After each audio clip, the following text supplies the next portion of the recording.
ఈ వీడియోను మీకు సమర్పిస్తున్నవారు కిసాన్ ఫ్యాషన్ మాల్. ఇంద్రుణ్ణి సైతం ఓడించిన రాక్షస వీరుడు ఎవరు?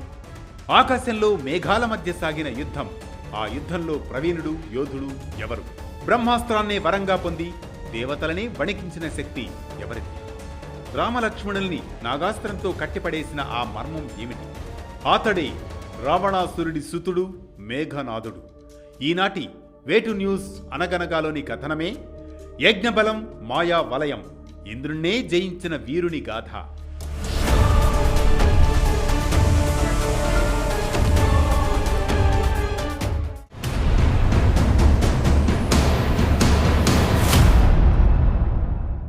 శివభక్తుడైన లంకేశ్వరుడు రావణాసురుడికి మండోదరికి జన్మించిన కుమారుడు మేఘనాథుడు. పుట్టిన వెంటనే అతని అరుపు మేఘ గర్జనలా వినిపించింది.